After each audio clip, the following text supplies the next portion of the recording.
दोस्तों स्टडी 91 के online platform में आप सभी का बहुत बहुत स्वागत है। दोस्तों आज आप सभी के समक्ष फिजिक्स यानी भौतिक विज्ञान के अपने अगले लेक्चर को लेकर हाजिर हूं।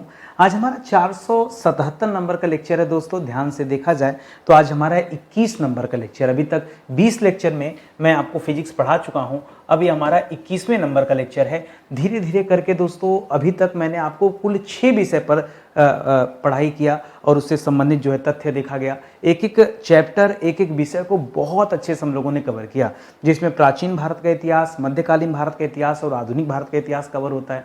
साथ ही साथ भारत का संविधान, जहाँ से बहुत सारे सवाल आते हैं, वो भी मैंने पढ़ा दिया आपको। इसके बाद विश्व का भूगोल और भारत का भूगोल, ठीक है।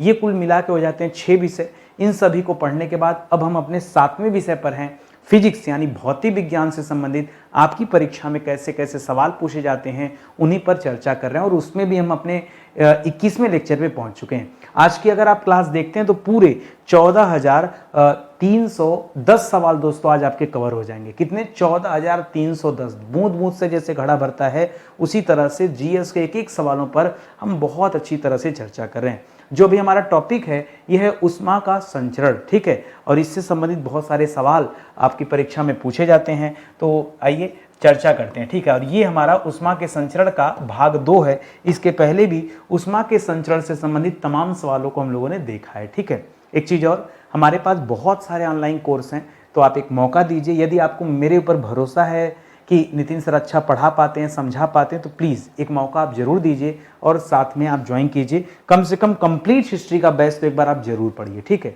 चलिए सीधे स्टार्ट करते हैं अपने चैप्टर को और पढ़ना शुरू करते हैं।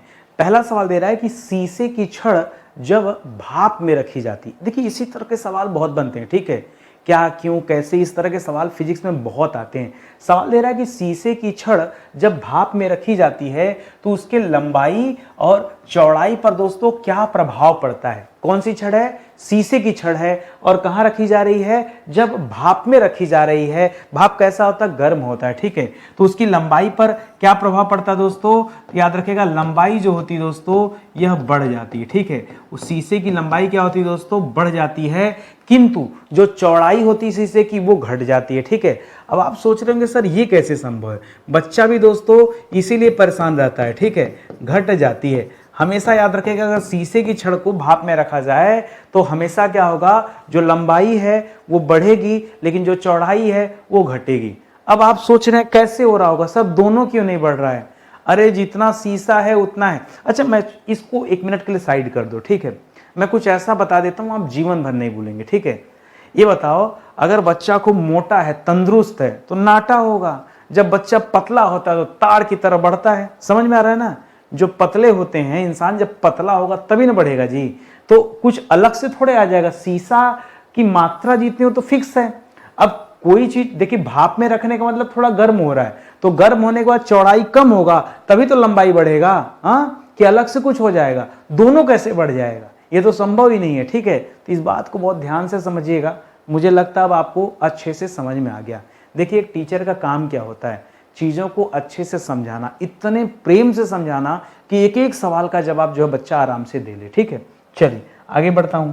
अगला सवाल दे रहा है कि तांबे तथा कांच के टुकड़े को, किसका किसका टुकड़ा है? एक तांबे का टुकड़ा है, दूसरा कांच का टुकड़ा है। कह रहा है इसको एक ही टेम्परेचर पर यदि गर्म किया जाए तो उसके उपरांत स्पर्श करने पर कौन सा वाला ज्यादा गर्म होगा? बताइए, कांच ज्यादा गर्म होगा या तांबा ज्यादा गर्म होगा? ध्यान से पढ़िए। तांबे और कांच के टुकड़े को सेम टेम्परेचर पर दोस्तों आप गर्म कर रहे हैं, तो कौन सा ज्यादा गर्म होगा? चलिए मैं बताता हूं, ठीक है। कौन सा ज्यादा गर्म होगा? बताइए कौन सा सुचालक है? तांबा सुचालक है या कांच सुचालक है? तो आपको पता होगा दोस्तों, तांबा जो होता है यह ऊष्मा का सुचालक होता है, ठीक है। यह ऊष्मा का बेहतरीन सुचालक है, इस वजह से तांबा ज्यादा गर्म हो जाएगा। समझ रहे हैं? लेकिन शीशा उसकी अपेक्षा क्या होगा दोस्तों? कम गर्म होगा। क्यों? क्योंकि शीशा जो है यह ऊष्मा का कुचालक होता है, इस वजह से जो कांच है दोस्तों, कांच जो है वो कम गर्म होगा, ठीक है। तो कांच क्या होता है दोस्तों? कांच जो होता है कुचालक होता है। अगर इतनी बात आपके समझ में आ जाए, अरे मैं आपसे पूछूं कि लकड़ी और लोहे दोनों को गर्म कर दो, कौन ज्यादा गर्म होगा? भाई लकड़ी कुचालक होता है, वो धीरे धीरे जो जलेगा, गर्म थोड़े होगा, समझ रहे हैं ना। लेकिन जो लोहा है वो तो गर्म होगा, जो स्टील एल्युमिनियम वो तो गर्म होगा, समझ में आ रहा है ना। बस इतनी सी बात है, सब कुछ आपको पता है, बस उत्तर कैसे देना है वो मैं आपको समझा रहा हूं, ठीक है। चलिए आगे बढ़ते हैं। अगला सवाल दे रहा है कि ठंड के दिनों में लोहे व लकड़ी के टुकड़ों को प्रातःकाल छूने पर कौन सा अधिक ठंडा होता है। बताइए, लकड़ी का टुकड़ा है और लोहे का टुकड़ा है, तो कौन सा जल्दी ठंडा होता है दोस्तों। तो याद रखेगा, क्योंकि लोहा जो होता है दोस्तों, लोहा जो है यह क्या होता है दोस्तों, यह सुचालक है, ठीक है। यह क्या है, सुचालक है। इस वजह से दोस्तों यह लकड़ी की अपेक्षा ज्यादा ठंडा होगा। और जो लकड़ी है दोस्तों, लकड़ी उष्मा का कुचालक होता है, इसलिए वह क्या होगा दोस्तों, उसमें उतना ज्यादा ठंडा नहीं होगा। ठंडी के समय, प्रातः काल के समय में कौन सा ज्यादा ठंडा होगा, जाहिर सी बात है लोहा ज्यादा ठंडा होगा, ठीक है। तो ये बहुत आसान सवाल था। आप सोच रहे होंगे क्या ऐसे भी सवाल फिजिक्स में आते हैं। बिल्कुल, उष्मा के संचरण के बारे में पढ़ रहे हैं, तो उष्मा कैसे संचरण करता है और कैसे कैसे सवाल बनते, यही तो मेरा फर्ज है बताना, ठीक है। आगे देखिए, कह रहा यदि हवा का तापमान बढ़ता है, यदि दोस्तों हवा में टेम्परेचर बढ़ जाए तो उसकी जलवाष्प ग्रहण करने की क्षमता क्या हो जाएगी, बढ़ जाएगी या घट जाएगी। छोड़िए, 2 मिनट के लिए शांत हुई। हम एक काम करते हैं, मान लीजिए एक बर्तन है और इस बर्तन में क्या भरा है दोस्तों, जल भरा हुआ है। इस बर्तन में दोस्तों क्या भरा हुआ है, इस बर्तन में दोस्तों जल भरा हुआ है। अब हमने नीचे क्या कर दिया, इसके नीचे दोस्तों लकड़ी है और इस लकड़ी में हमने दोस्तों आग लगा दिया, ठीक है। अब ये दोस्तों इस लकड़ी में हमने क्या कर दिया, आग लगा दिया, ठीक है। अब ये गर्म हो रहा है। अगर पानी गर्म होगा, यहाँ क्या लिखा है, यदि हवा का तापमान बढ़ता है, पानी गर्म होगा, यहां से दोस्तों क्या होगा, ये गर्म होकर ऊपर जाएगा। अब देखिए यहाँ पे हवा है, ठीक है। ये इसके आसपास की जो हवा होगी, ठीक है, इसके आसपास की जो वायु होगी, इसके प्रभाव में आकर ये हवा भी दोस्तों गर्म हो जाएगी। तो जब हवा गर्म हो जाती है तो बताइए वाष्प ग्रहण की क्षमता बढ़ जाएगी या घट जाएगी। अरे भाई गर्म, जैसे सूरज ही देख लो, सूरज की गर्म रोशनी की वजह से टेम्परेचर क्या होगा, टेम्परेचर छोड़िए, टेम्परेचर तो बढ़ता है, लेकिन ये जो जल वाष्प है, ठीक है, नदी सूख जाते हैं, पोखरे सूख जाते हैं, कुएं सूख जाते हैं, नहीं होता ऐसा। क्या होता है उस दौरान, देखिए टेम्परेचर बढ़ेगा तो जल वाष्प ग्रहण करने की क्षमता भी बढ़ जाएगी, यानी क्या हो जाएगी, बढ़ जाएगी, अधिक हो जाएगी, ठीक है।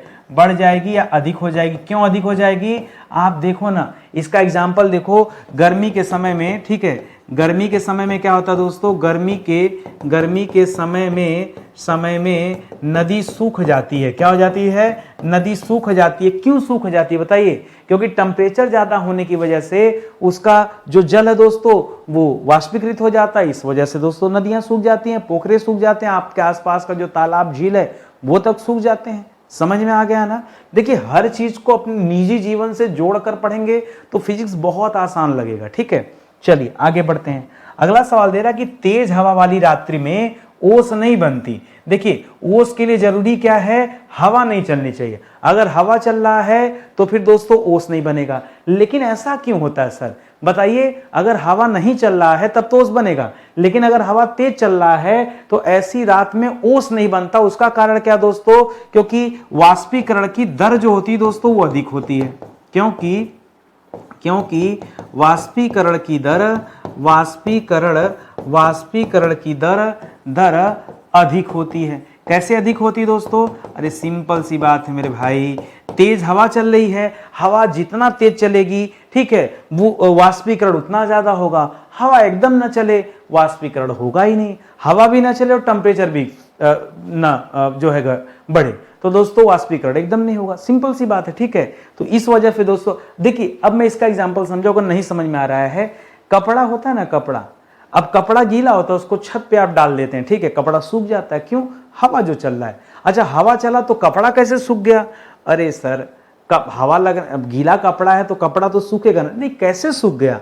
अरे सिंपल सी बात है, कपड़े में जो जल था, ठीक है, वो क्या होगा दोस्तों, उसका वाष्पोत्सर्जन हो गया, उसका वाष्पीकरण हो गया, वो तेज हवा में क्या हो गया, इस वायुमंडल में समा गया। इस वजह से क्या हो जाता दोस्तों, कपड़ा सूख जा। अब आपको समझ में आया। अभी मैं थोड़ी देर पहले समझाने का प्रयास कर रहा था तो नहीं समझ में आ रहा था। सही समय पे सही एग्जाम्पल जरूरी है, ठीक है, तब आप चीजों को समझ पाएंगे। यहाँ एक एग्जाम्पल लिखता हूं, बढ़िया सा एग्जाम्पल लिखिए ये वाला, ठीक है, कि तेज हवा में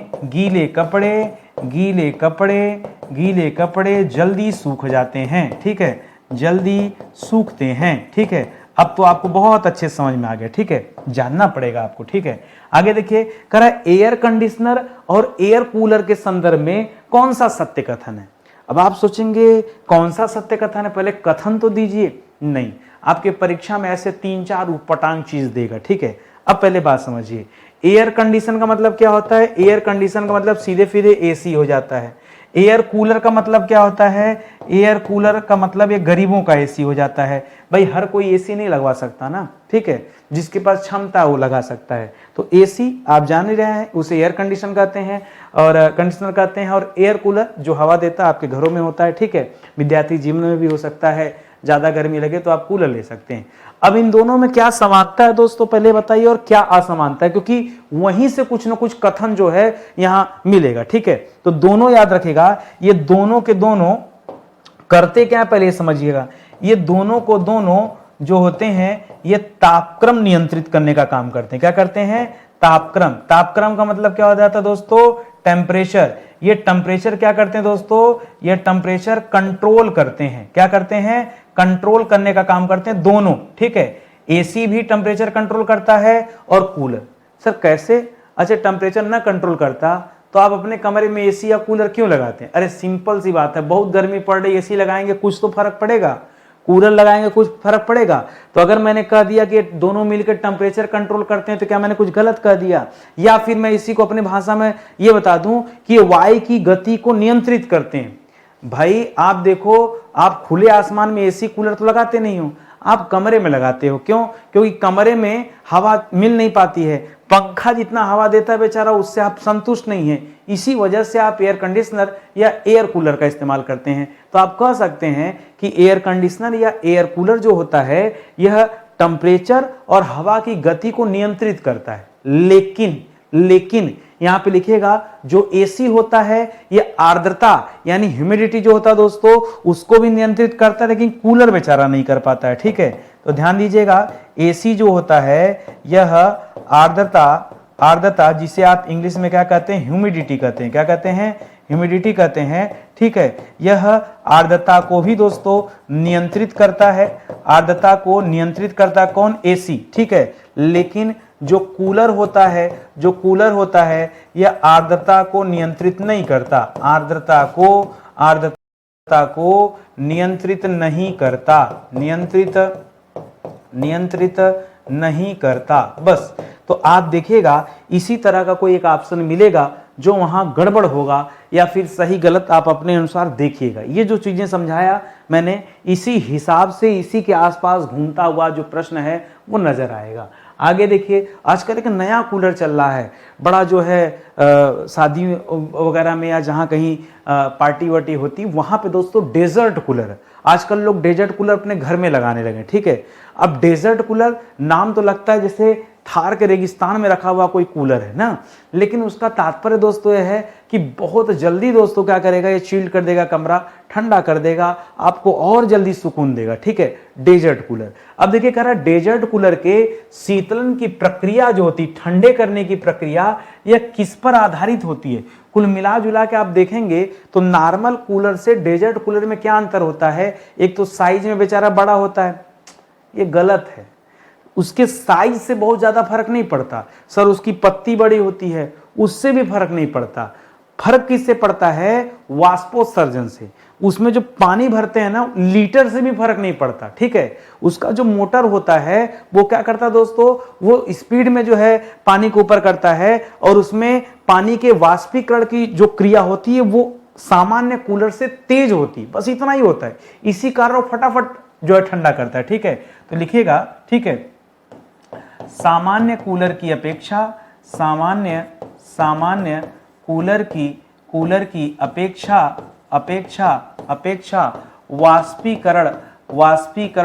वाष्पीकरण तीव्र होता है। क्या होता है दोस्तों, तीव्र होता है। ठीक है, तीव्र होता है। बस यही कारण है दोस्तों जिसकी वजह से जो डेजर्ट कूलर होता है बहुत जल्दी दोस्तों कमरा ठंडा कर देता है, सबसे बड़ा कारण है। ठीक है, चलिए आगे बढ़ते हैं, अगले पॉइंट पर आते हैं। अगला दे रहा है, जब पानी को 0 डिग्री सेल्सियस से 10 डिग्री सेल्सियस तक गर्म किया जाता है तो पानी के आयतन का मान क्या हो जाता है। जो पानी का आयतन है ये क्या होता है दोस्तों, तो शुरुआत में दोस्तों घटता है, ठीक है, ध्यान दीजिएगा, पानी के साथ होता है।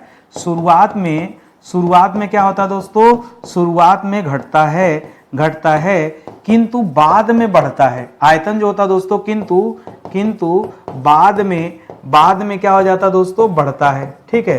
तो शुरुआत में घटता है, बाद में बढ़ता है। अब आप सोच रहे होंगे ऐसा क्यों होता है दोस्तों, एक कहानी आप बीच में मैंने पढ़ाया था आपको कि जल जो दोस्तों 4 डिग्री सेल्सियस जो बीच में पड़ता है ना, बस वहीं तक मामला अलग रहता है। 4 डिग्री सेल्सियस तक जो आयतन होता है वो घटता है, लेकिन उसके बाद दोस्तों आयतन जो होता है जल का बढ़ने लगता है। इस पॉइंट को एकदम अच्छे से अपने दिमाग में बिठा लीजिएगा, क्योंकि अपने आप में सबसे हाईटेक सवाल है, ठीक है।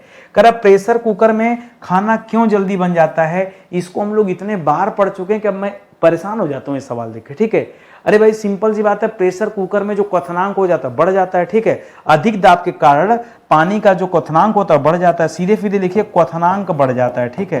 क्वथनांक क्या होता है दोस्तों, बढ़ जाता है, बॉइलिंग पॉइंट। इस वजह से दोस्तों क्या होता है, खाना जल्दी बन जाता है, ठीक है। ये आप एक लाइन में इसे आप याद रखेंगे, ठीक है। अगले सवाल पर आइए, कह रहा गीले कपड़े सुखाने की आदर्श स्थिति क्या है।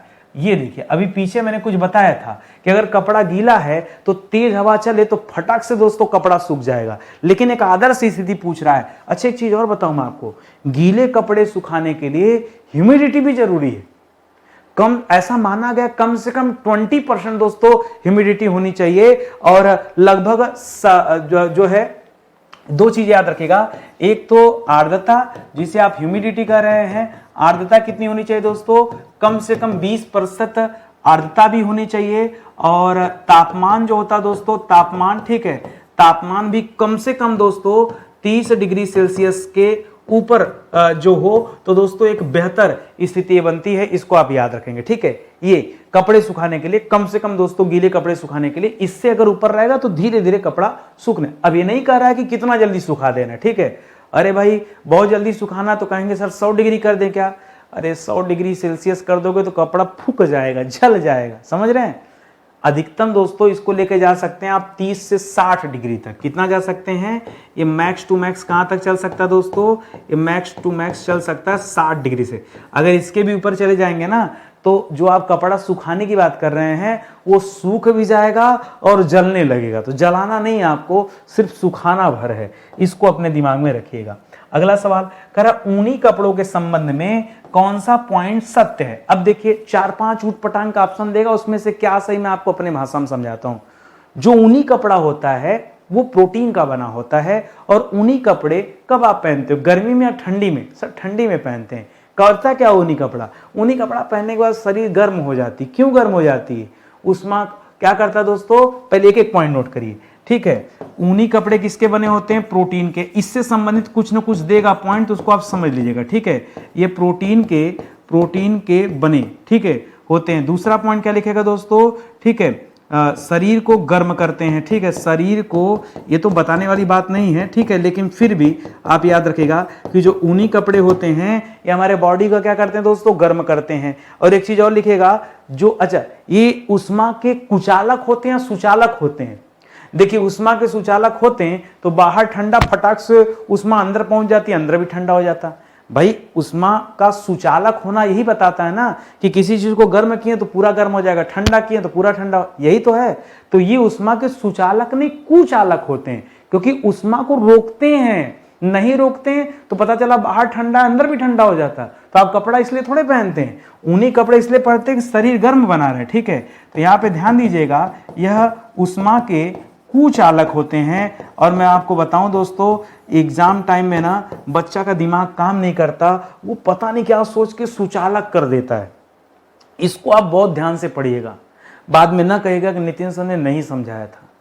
फिजिक्स पढ़ रहे, मैं जितना मेहनत यहाँ कर रहा हूँ ना, अरे आज आपको बड़ी खुशी मिल रही है। आज हमारा पहला लेक्चर थोड़े भाई, आज हमारा 477 नंबर का लेक्चर है। जाके खोजिएगा यूट्यूब पर, ऐसी क्लासेस नहीं मिलती कहीं, ठीक है। आइए बस खाली ध्यान दीजिए और मजे के साथ पढ़ते रहिए, ठीक है। कह रहा जल के आयतन में क्या परिवर्तन होगा यदि तापमान को 9 डिग्री से घटाकर 3 डिग्री कर दिया जाए। अभी इसके पहले दोस्तों उल्टा दिया था, ठीक है। तो इस कंडीशन में क्या होगा, 9 से 3 जा रहा है ना, 9 डिग्री सेल्सियस से 9 डिग्री सेल्सियस से 3 डिग्री सेल्सियस हो रहा है। और आयतन के बारे में पूछ रहा होगा ना, हाँ आयतन के बारे में, तो याद रखेगा आयतन क्या होगा दोस्तों, आयतन पहले घटेगा, ठीक है, पहले क्या होगा दोस्तों, पहले घटेगा, ठीक है, बाद में बढ़ेगा, ठीक है, पहले घटेगा बाद में बढ़ेगा, ठीक है। कहानी वही है दोस्तों। अब आप सोच रहे हो सर ऐसा कैसे, देखिए दोनों ही केस में, चाहे आप गर्मी की तरफ भागिए चाहे आप वापसी की तरफ आइए, दोनों ही केस में इसको ऐसे ही समझिएगा, पहले आयतन घटता है बाद में दोस्तों आयतन बढ़ता है, इसको आप ध्यान में रखेंगे। आगे देखा कि पानी से भरी डाट लगी बोतल, डाट लगी बोतल में समझते हैं, जैसे एक बोतल है दोस्तों, इसके ऊपर एक कैप लगा है। ये डाट माने क्या होता है दोस्तों, चाहे डाट कहिए चाहे कैप कहिए चाहे अपने भाषा में उसे ढक्कन कहिए, एक ही बात है, परेशान मत हुआ करिए। डाट कुछ और नहीं हो, ढक्कन को बोला करा है। पानी से भरी डाट लगी बोतल जमने पर, जमने का मतलब क्या है, फ्रीज होने पर, ठीक है, फ्रीज होने पर, ठीक है, जम जाना किसी चीज का, जैसे बर्फ जम जाता है वैसे पूरा पानी अगर फ्रीज हो जाए तो बोतल क्या हो जाएगी, टूट हो जाएगी। क्यों, जितना पानी भरा है जब वो बर्फ बन जाता है तो कांच की बोतल, अगर प्लास्टिक का बोतल होता तो नहीं टूटता लेकिन फूल जाता। कभी आप पानी भर के फ्रीजर वाले में डाल दो, ठीक है, फ्रिज में जो फ्रीजर वाला हिस्सा उसमें भर दो, ठीक है, अब होता है कि बर्फ जो बोतल होती है एकदम फूल जाती है, ठीक है, तो क्या पता चलता है, पानी का आयतन बढ़ जाता है। पानी जब बर्फ में तब्दील होता है तो उसका आयतन जो होता है दोस्तों वो बढ़ जाता है। तो इसको याद रखेगा, जल का आयतन बढ़ जाता है। क्या हो जाता है दोस्तों, बढ़ जाता है, ठीक है, जल का आयतन बढ़ जाता है। जब बर्फ बनता है दोस्तों तो आयतन बढ़ने की वजह से दोस्तों टूट जाता है, ये आप याद रखेंगे। बहुत प्यारा सा सवाल है, इसे ध्यान रखेंगे। अगला दे रहा है, मनुष्य आर्द्रता व गर्मी से परेशानी अनुभव करता है। आर्द्रता मतलब क्या दोस्तों, आर्द्रता मतलब समझिए एक आदमी है, शरीर में पसीना हो रहा है, ठीक है, ह्यूमिडिटी इतना ज्यादा है आसपास में, उसका पूरा शरीर पसीना से भीगा हुआ है, ठीक है, ऊपर से गर्मी, गर्मी के समय में ऐसा देखा जाता है, या बहुत बारिश, देखिए गर्मी में भी नहीं, आप राजस्थान चले जाएंगे वहां सूखी गर्मी है।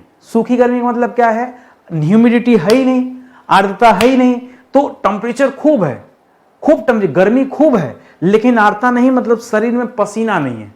और आप अगर उत्तर भारत की तरफ आ जाइए, दक्षिण भारत की, जितना दक्षिण साइड जाएंगे, जितना समुद्री एरिया के पास में जाएंगे, ठीक है, वहां की हालत क्या है, टेम्परेचर बढ़ा, शरीर पूरा पसीना से एकदम भीग जाएगा, ठीक है। तो जब कभी आप आर्द्रता बढ़ता है या गर्मी से परेशानी का अनुभव करता है, क्यों, क्योंकि आर्द्रता जितना ज्यादा होगा ये पसीना सूख नहीं पाएगा, वाष्पीकरण होगा नहीं, इसी वजह से आदमी परेशानी का अनुभव करता है, ठीक है। तो लिखिएगा, आर्द्रता अधिक होने के कारण, आर्द्रता अधिक होने के कारण, ठीक है, वाष्पीकरण नहीं हो पाता, ठीक है, नहीं हो पाता, ठीक है, नहीं हो पाता। इस वजह से दोस्तों पूरा शरीर जो भीगा भीगा रहता है और आदमी एकदम हैरान परेशान, ठीक है। कहाँ चले जाएं, मनाली चले जाएं, क्या चले जाइए, ठीक है। गर्मी के मौसम में पंखा आराम का बोध कराता है, बिल्कुल कराता है। क्यों, क्योंकि हमारा पसीना जो होता है दोस्तों वाष्पीकृत होने लगता है, ठीक है। तो आराम का बोध क्यों कराता है, क्योंकि पसीना वाष्पीकृत होने लगता है, ठीक है। क्या होता है, जैसे फैन चल रहा है, अब शरीर में पसीना है, सूख गया पसीना, बताइए हवा चलने से सूख न जाएगा, सूख गया पसीना, बस यही तो पूछ रहा है सवाल, ठीक है। अब आपको लग रहा होगा सर क्या ऐसे सवाल बनते हैं, मैं मूर्ख हूं, मुझे यही पढ़ाना था, मैं कुछ और पढ़ाया होता। अरे मैं खाना पूर्ति नहीं कर रहा हूं, मैं आपको वो चीजें पढ़ा रहा हूं जो सच में एग्जाम में पूछा जाता है। और आप भरोसा कीजिए, मेरे साथ आइए, मैं 477 लेक्चर तक आपको लेके गया हूं ना, जो बच्चा शुरू से पढ़ा होगा वो हर एक बच्चा, देखिए मेरी क्लास लेट हो सकती है, अब मैं मेरे अंदर एक बड़ी खराब आदत है, अगर मेरे पास समय नहीं है, समय का अभाव है, मैं नहीं पढ़ाता हूँ। मैं बेमन से कभी नहीं पढ़ाता हूँ, मन नहीं करता तो मैं क्लास नहीं लेता हूँ, लेकिन जब भी क्लास लेता हूँ तो पूरा मन से लेता हूँ, खाना पूर्ति नहीं करता, ठीक है। पढ़ाओ तो अच्छे से पढ़ाओ, नहीं तो ना पढ़ाओ। यही रीजन है कि थोड़ी क्लास धीमे जरूर चलती है लेकिन मजा और कंटेंट क्वालिटी सब कुछ बरकरार रहेगा। ये 6 विषय अभी पढ़ा चुका हूँ, 7वें विषय के रूप में हम लोग फिजिक्स पढ़ रहे हैं। तो सीधे मुद्दे पर आते हैं और अपने आगे के सवालों को देखते हैं। अगला सवाल दे रहा है कि उबलता हुआ पानी, अच्छा पानी है, उबल रहा है, भाप और गर्म हवा और सूर्य की किरण। इसमें से सबसे ज्यादा ज्वलन दोस्तों कौन पैदा करता है? तो याद रखेगा भाप, ठीक है। सबसे ज्यादा दोस्तों खतरनाक भाप होता है। क्यों? क्योंकि भाप में गुप्त उष्मा सर्वाधिक होती, सबसे ज्यादा, ठीक है, सर्वाधिक होती है गुप्त उष्मा। इसी वजह से अगर आप भाप से जल गए ना, आपको लगेगा वाह क्या जले हैं। सूर्य की रोशनी आपको क्या जलाएगी जी?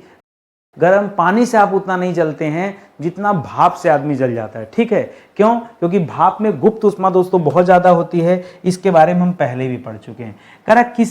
किस ग्लास बर्तन का उपयोग माइक्रोवेव ओवन में किया जाता है? कौन से टाइप का ग्लास होता है? देखिए हर तरह का ग्लास अगर डाल देंगे माइक्रो ओवन में ना, गर्म होके फूट जाएगा जी।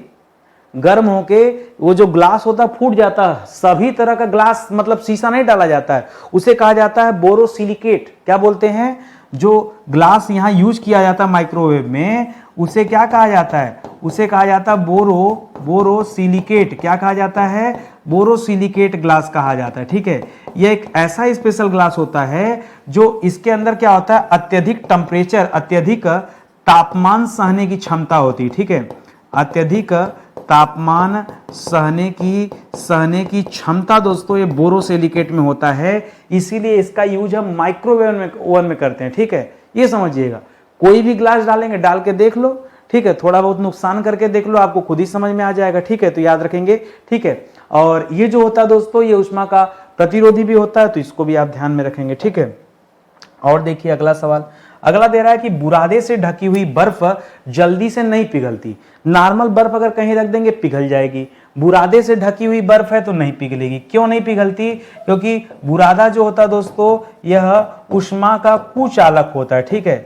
यह उष्मा का कुचालक होता है और यह बर्फ को जल्दी नहीं पिघलने देता, बर्फ धीरे धीरे पिघलती है। इसलिए आप देखते होंगे कहीं बर्फ की सिल्ली वगैरह है तो चाहे उसको बुरादे से ढक के रखा जाता है या बोरे वगैरह से ढक के रखा जाता है, जो भी उष्मा का कुचालक है उससे ढक के रखेंगे तो ज्यादा समय तक इससे, थर्माकोल वगैरह में दोस्तों उसको ढक के रखा ज्यादा सेफ रहेगा, धीरे गलेगा तब भी, लेकिन धीरे गलता है। तो ये दोस्तों कारण है। कुल मिला जुला के ये कुचालक वाला मुद्दा है, इसे ध्यान में रखेंगे। करेक्ट, किसी पदार्थ में किसकी उपस्थिति के कारण वह विद्युत का सुचालक बनता है? करेक्ट, क्या रहता है पदार्थ में कोई विद्युत का सुचालक हो जाता है? एक लाइन, बहुत बेहतरीन सवाल है। मुक्त इलेक्ट्रॉन की उपस्थिति। कोई चीज सुचालक है, इसको कौन सुचालक बनाता है?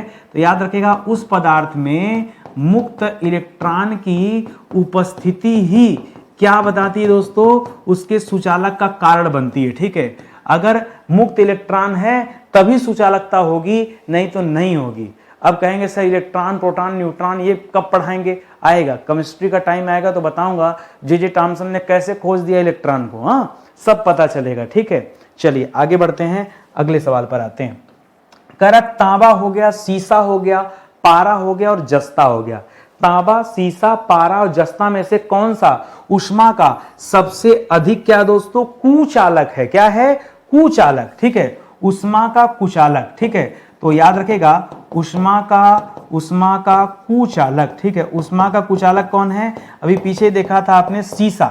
उष्मा का कुचालक कौन है दोस्तों? इसमें से सीसा होगा। तांबा अगर उष्मा का कुचालक होता तो आपके घर में जितने वायरिंग वाले वायर हैं, मतलब वायर लगे हुए हैं, आप देख लीजिए उसके अंदर क्या है। वायर में अत्यधिक आप जो है तांबा का ही वायर आपको देखने को मिलेगा, एल्युमिनियम कम मिलता है, ठीक है।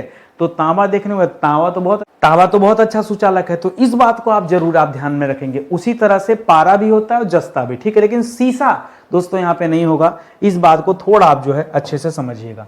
अगला दे रहा है जल, पारा, बेंजीन तथा चमड़ा में से कौन सा उष्मा का सबसे उत्तम चालक है? चालक पूछा है, तो चालक में दोस्तों याद रखेगा जल से अच्छा चालक दोस्तों पारा है, ठीक है। पारा क्या दोस्तों? पारा को हम सुचालक के रूप में जानते हैं, ठीक है। तो पारा एक तरह का सुचालक है, बाकी चमड़ा, बेंजीन तो एकदम नहीं है, बाकी जल है, लेकिन उससे बेहतर ऑप्शन आपके सामने पारा है, तो आप उसे चूज कीजिए। करम मोटर कार में शीतलन तंत्र, जिसे आप अपनी भाषा में रेडिएटर कहते हैं, ये जो रेडिएटर होता है दोस्तों, ये किस सिद्धांत पर काम करता है रेडिएटर? तो याद रखिएगा ये उष्मा के संवहन सिद्धांत पर काम करता है, ठीक है। संवहन सिद्धांत, कौन सा? संवहन सिद्धांत, ठीक है। संवहन सिद्धांत पर यह जो रेडिएटर होता है काम करता है। एक सवाल इससे संबंधित और भी है कि मोटर गाड़ियों के इंजन को ठंडा करने के लिए किसका यूज करते हैं? इसी रेडिएटर का यूज तो करते हैं, इसी रेडिएटर का। चलिए मैं आपको आसान भाषा में समझाता हूँ। आपने कभी जनरेटर देखा है जो शादी वगैरह में हैंडल मार के जनरेटर स्टार्ट करते हैं, ठीक है? उस जनरेटर में दोस्तों एक रेडिएटर भी लगा होता है, उसमें पानी भरा जाता है बार बार, ठीक है? क्यों दोस्तों? इधर जनरेटर जो है बिजली बनाने में लगा हुआ बेचारा, हाँ बताइए, यांत्रिक ऊर्जा को विद्युत ऊर्जा में बेचारा कन्वर्ट कर रहा है। अब रेडिएटर नहीं लगाओगे तो फूक जाएगी मशीन ठंडा करने के लिए, हाँ। जैसे आप दिन रात काम कर रहे हैं, पसीना से लथपथ, कितने साल जीवन घट जाएगा आपका, जीवन ज्यादा दिन नहीं काम कर पाएंगे। तो थोड़ा एसी उसी का हवा लीजिए, थोड़ा ठंडे में दिमाग को शांत रखिए, चिल आराम से काम कीजिए, तो उससे क्या होगा? कार्य क्षमता बढ़ जाएगी। उसी तरह गाड़ियां होती हैं। अब गाड़ियों में दोस्तों रेडिएटर का यूज किया जाता है, किस लिए? ताकि गाड़ियों का इंजन दोस्तों ठंडा रहे। अब आप दाबे चले जा रहे हैं, पता चला 1000 किलोमीटर चले गए, दग न जाए इंजन, बताइए। तो इंजन को ठंडा करने के लिए रेडिएटर का यूज किया जाता है, ये आप याद रखेंगे। हालांकि रेडिएटर में पानी उनी डालने की जरूरत नहीं होती। पुराने समय में ऐसा होता था कि गाड़ियों में पानी भी डाला जाता था। पुराने समय में भूल गए, जीप उप देखिए, बस उसमें पानी भरा जाता था, बल्टी बल्टी लेके, अगर इंजन गर्म हो गया रोक के खड़ी करके वो ठंडा किया जाता था। लेकिन अब नहीं, अब थोड़ा एडवांस टेक्नोलॉजी आ गया तो चीजें बदल गई हैं। कह रहा बादल आच्छादित रातें स्वच्छ आकाश वाली रातों से अधिक गर्म होती। क्यों दोस्तों? जब आसमान में बादल होता है तो जो पृथ्वी दिन भर गर्म रहती है, गर्म रहने के बाद जब वो धीरे धीरे ठंडा होती है तो दोस्तों उष्मा का संचरण होता है, लेकिन बादलों से टकरा के उष्मा वापस लौट आती है, हाँ, अब पृथ्वी और गर्म हो जाती है। बादल नहीं रहेगा तो उष्मा का संचरण वायुमंडल में हो जाएगा, ऊपर चली जाएगी, ठीक है? तो सारा जो विकिरण है वो ऊपर हो जाएगा। इस तरह से इसका मामला है, तो याद रखिएगा, क्योंकि जो बादल होते हैं ये पृथ्वी और हवा से होने वाले विकिरण को क्या कर देते हैं? वायुमंडल को रोक देते हैं, ठीक है? तो लिखिएगा बादल बादल बादल विकिरण को विकिरण यानी पृथ्वी से निकलने वाली उष्मा, ठीक है? पृथ्वी से निकलने वाली उष्मा, ठीक है? इसी को, ठीक है, विकिरण रोक देते हैं, ठीक है? रोक देते हैं, ठीक है? इसी वजह से दोस्तों जब आसमान में बादल आता है तो पृथ्वी ज़्यादा गर्म रहती है। आसमान जितना ज़्यादा साफ रहेगा मामला उतना अच्छा रहेगा, ठीक है? तो इसको आप अपनी भाषा में समझ लीजिएगा। करा स्वेद वाष्पन, जिसे आप क्या कहते हैं? इवेपोरेशन ऑफ स्वेट, ठीक है? स्वेद माने क्या होता है? पसीना, वाष्पन यानी सूखना, ठीक है? उस वाष्पीकृत हो जाना। करा ये क्रियाविधि जो होती दोस्तों, किससे इसे क्या कहा जाता है? इसे उष्मा शोषक क्रिया कहते हैं। क्या कहते हैं? इसे उष्मा शोषक क्रिया के नाम से जाना जाता है। ये थोड़ा सा हट के सवाल, आपने कभी इसका नाम नहीं सुना होगा, उष्मा शोषक क्रिया क्या होता है, लेकिन आप इसे याद रखेंगे, ठीक है? ये जो स्वेद वाष्पन है इसी को उष्मा शोषक क्रिया के नाम से जाना जाता है, इसे आप याद रखेंगे, ठीक है? आगे देखिए, करा जब वैद्युतिक ऊर्जा या विद्युत ऊर्जा, लिखिए सीधा सीधा, वैद्युतिक क्या है, ठीक है?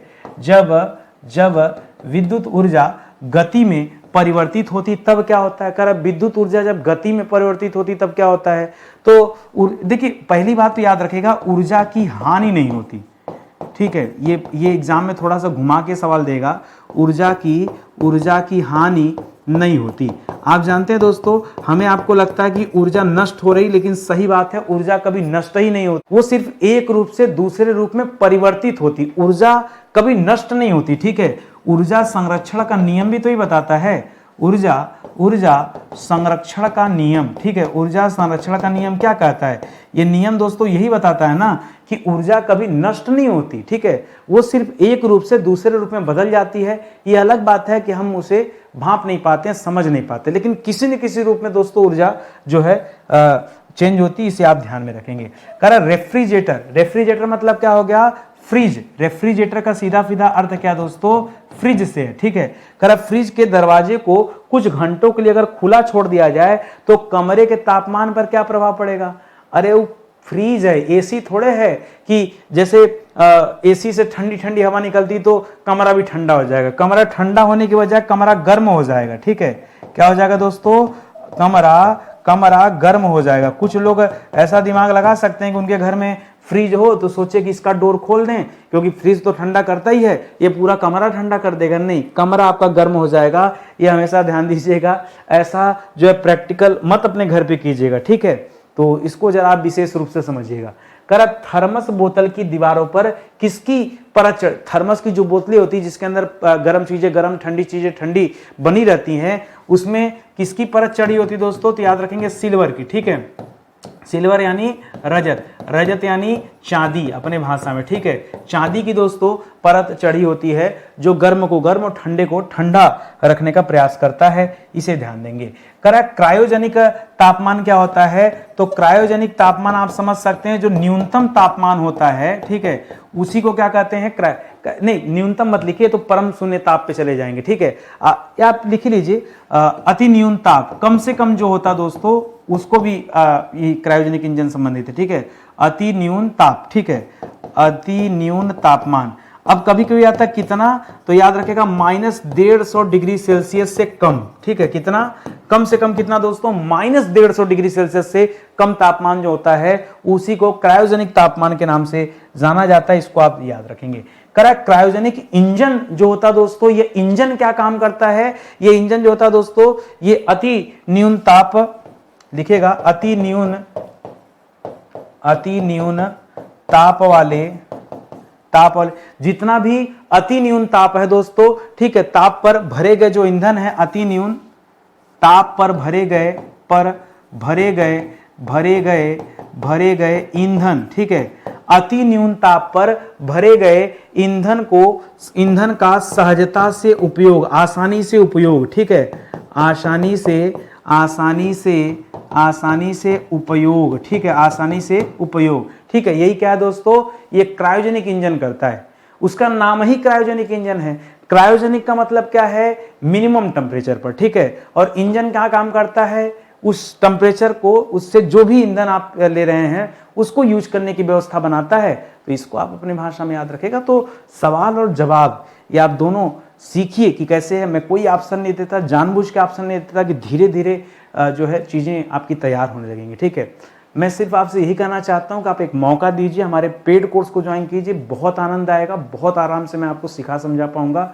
एक बार आइए और पढ़ के देखिए। ठीक है, पेड कोर्स फ्री वाली क्लास से बहुत अलग चलती है, बहुत अलग। वहां पर आप मेरा एक अलग रूप पाएंगे और मैं अपनी पेड क्लास में बुला रहा हूं। जिस भी बैच में मैं हूं ना, उस बैच को ज्वाइन कीजिए। विषय को आपको एक ही बार पढ़ना पड़ेगा अपने जीवन में, दोबारा उस विषय को कभी नहीं छूना पड़ेगा। ठीक है, फिलहाल आज की क्लास थोड़ी लंबी हो गई, चाहे जो भी, लेकिन फिर भी मिलते हैं दोस्तों अपने अगले लेक्चर में।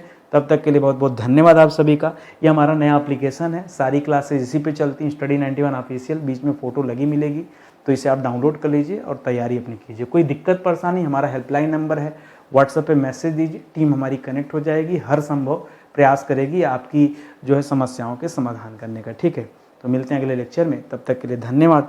जय हिंद, जय Bharat, thank you so much.